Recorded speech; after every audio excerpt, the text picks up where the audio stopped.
परिवर्तन संसार का नियम है, मायने ये रखता है कि परिवर्तन अच्छा है या फिर अच्छा नहीं है। यूपीएससी ने कुछ परिवर्तन किया था पिछले साल, जिसे 28 मई से उन्होंने लागू कर दिया है। परिवर्तन ये है कि अब ऑथेंटिकेशन सिस्टम को उन्होंने बदल दिया है। क्या कुछ बदलाव है और कितना आसान है उस पर रजिस्टर करना, वो हम जानेंगे। हमारे साथ कुछ यूपीएससी एस्पिरेंट्स यहाँ पर मौजूद हैं, कुछ यहाँ पर स्टूडेंट्स हैं, उनसे हम बात करेंगे। आपका नाम क्या है?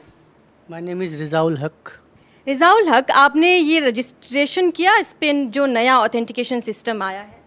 जी यस, मैंने रजिस्ट्रेशन किया हुआ है। तो फिर कैसा लगा आपको? वो आसान लगा आपको या ओटीआर ज़्यादा आसान? आई थिंक ये ज़्यादा आसान है। ठीक है, मेरे को ऐसा लगता है कि इसमें ट्रांसपेरेंसी आएगी और यूपीएससी ने ये रिकमेंड करके ये दिखाया है कि वो कितना स्टूडेंट के प्रति सीरियस है। अच्छा, आपको लगता है कि यूपीएससी ने ये अच्छा कदम उठाया है। आपका नाम क्या है? मेरा नाम मुन्ना साहू है। मुन्ना साहू, आपको क्या लगता है कि ये अच्छा कदम है? जैसे पूजा खेड़कर का भी मामला सामने आया, आपने सुना होगा, काफ़ी विवादों में वो रही हैं। उसके बाद यूपीएससी ने कुछ ऐसे कदम उठाए हैं। मैम देखिए, कोई भी परिवर्तन जो हो रहा है वो स्टूडेंट को पहले जाके देखना पड़ेगा। अभी रिसेंटली इसके कोई भी जो है वो हम लाभ या हानि नहीं बता सकते हैं। उसको देखना पड़ेगा कि कितना कॉम्प्लिकेटेड सिचुएशन है, कितना नहीं है। जैसे पुराना ओटीआर जो आया था उसके लिए यूपीएससी को डेट एक्सटेंड करनी पड़ गई थी, क्योंकि इतनी कॉम्प्लिसिटी आ गई थी एकदम एग्जाम में कि लोग भर नहीं पा रहे थे। अभी इस सिस्टम में रिसेंटली अपडेट किया है यूपीएससी ने। उसका कारण यही बताया गया है कि जो डॉक्यूमेंट वेरिफिकेशन में जो लोग फर्जीवाड़ा कर रहे थे उसको रोका जाए। इसके लिए 4 स्टेप सॉल्यूशन दे रखा है यूपीएससी ने, और ये बोल रखा है कि आप सजेशन दीजिए आपके पास। तो अभी रिसेंटली ये प्रोसेस को देख के लगता है कि जिस हिसाब से इसको लाया गया है वो फ्यूचर में इसके परिणाम देखने को मिलेंगे। क्या इससे करप्शन रुकता है या नहीं रुकता है? डमी कैंडिडेट जैसे बैठ रहे थे, फिंगरप्रिंट है, आधार वेट कहते हैं, सीसीटीवी कैमरा के बेसिस पे है। तो देखा जाएगा कि इससे क्या होता है क्या नहीं। जो खासकर डमी कैंडिडेट तो रुकेंगे ही रुकेंगे, इससे कुछ रिफॉर्म तो होंगे इससे। बिल्कुल। और 4 स्टेप्स की इन्होंने बात की, वो 4 स्टेप्स ज़रा हम अपने दर्शकों को दिखा देते हैं। मैंने यहाँ पर ये वेबसाइट ओपन कर रखी है, upsconline.nic.in। ये 4 स्टेप्स हैं: create account and log in, common application form, universal registration, examination. ये 4 स्टेप्स हैं और इन 4 स्टेप्स के ज़रिए आपको रजिस्टर करना होगा। पूजा खेड़कर का विवाद आया, नीट के एग्ज़ाम्स को हमने लगातार हम खबरों में दिखा रहे हैं, कितनी धांधली हुई है, कुछ लोग पकड़े भी गए हैं। आपका नाम क्या है? आपको क्या लगता है कि ये कदम यूपीएससी का कितना कारगर होगा? इसके बारे में मुझे पता नहीं था, बट इस पता चला, लेकिन इससे पारदर्शिता बनी रहेगी बस। आपको लगता है कि पारदर्शिता आएगी? और आप में से कौन बताएगा कि यूपीएससी ऐसे और क्या क्या कदम उठा सकता है? आपका नाम क्या है? मेरा नाम ओम अग्रहरी है।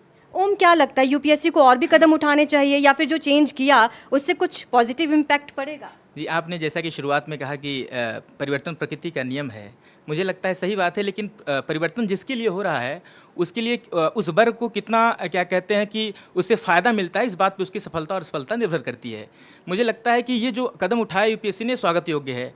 लेकिन मेन विषय इस बात का है कि मैम इसमें ये शुरुआत किया ये अच्छी बात है, लेकिन बहुत कुछ ऐसी चीज़ें हैं जो बदलने योग्य हैं। मुझे लगता है कि हमने जो यूपीएससी कैंडिडेट के तौर पे जो हम फेस करते हैं, आफ्टर प्रीलिम्स आंसर शीट लोग जारी नहीं करते।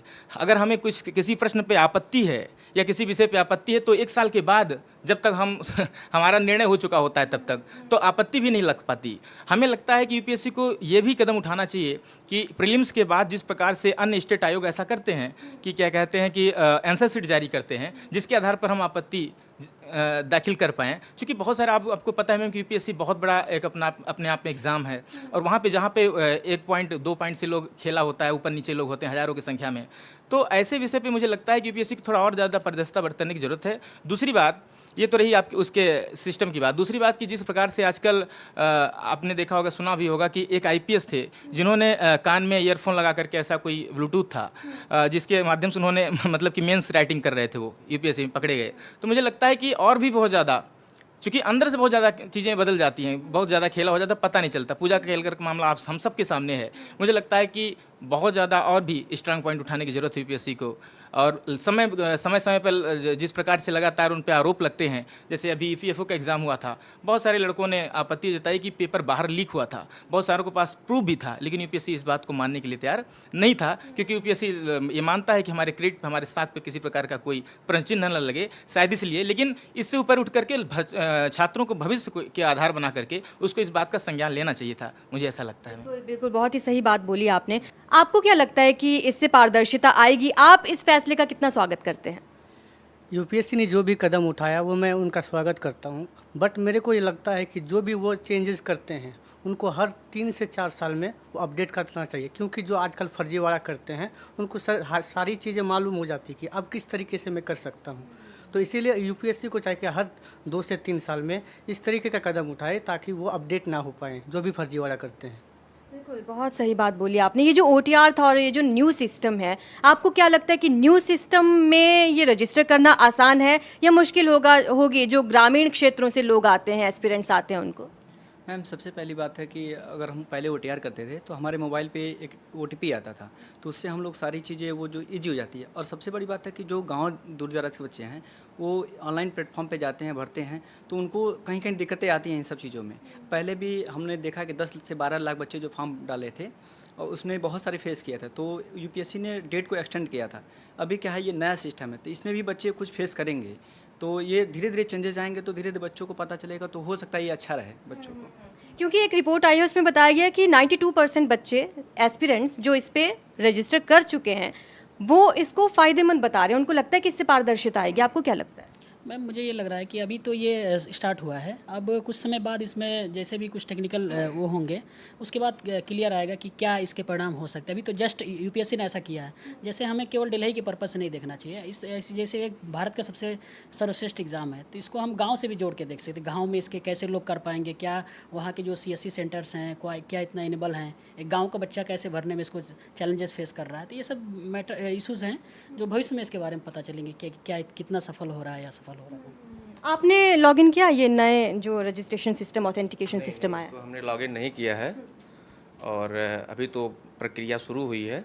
अभी चीज़ें जब आएंगी तो सब लॉगिन करेंगे। और ये चीज़ें थोड़ी सी मुश्किल हैं उन लोगों के लिए जो थोड़े से कम जागरूक हैं और जो अभी नई चीज़ें आ रही हैं तो उनके प्रति जो कम अवेयर हैं, गांव के लोग और यहाँ पे भी रहते हैं जो लोग। और ये प्रक्रिया जटिल है।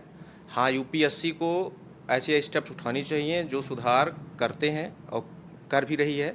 लेकिन यूपीएससी के लिए सबसे बड़े सुधार ये है कि बच्चा मतलब स्टूडेंट केंद्रित होना चाहिए, जो भी सुधार हो मूलतः। और वो सुधार मूलतः सबसे पहला होना चाहिए कि यूपीएससी प्रीलिम्स के बाद वो अपनी यूपीएससी की आंसर की दें, जिससे यूपीएससी को लगता है कि उसका निर्णय कभी गलत हो ही नहीं सकता है।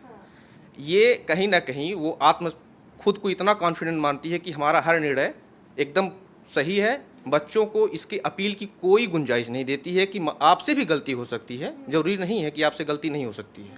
लेकिन इसकी वजह से अगर जो है कईयों स्टूडेंट जो उस अपीयर होने के अगले स्टेप में नहीं हो पाते हैं भागीदार, उनकी तो पूरी साल ख़राब हो जाती है। और ये जो सुधार हुए हैं ये बहुत अच्छे सुधार हुए हैं और स्वागत योग्य हैं। और यूपीएससी एक बहुत बड़ी संस्था है, रिप्यूटेड संस्था है, और उसके किए गए सुधार हर आयोग के द्वारा फॉलो किए जाते हैं और कहीं ना कहीं ये हर आयोग के लिए एक मार्गदर्शक के रूप में कार्य करती है। तो उसके सुधार ऐसा होना चाहिए जैसे सुप्रीम कोर्ट का निर्णय है। और यानी कि आपका कहने का मतलब है कि मार्गदर्शक बने जो बाकी के स्टेट्स हैं, जो स्टेट एग्जाम्स होते हैं, वो भी इसको अपने यहाँ पे लागू करें। यूपीएससी का ये जो नई चीज़ आई है, नया प्लान है, आपको लगता है कि स्टेट एग्जाम्स के लिए भी लागू होना चाहिए? हाँ, स्टेट एग्ज़ाम के लिए लागू होना चाहिए ताकि ज़्यादा पारदर्शिता हो सके। हाँ, पारदर्शिता हो सके।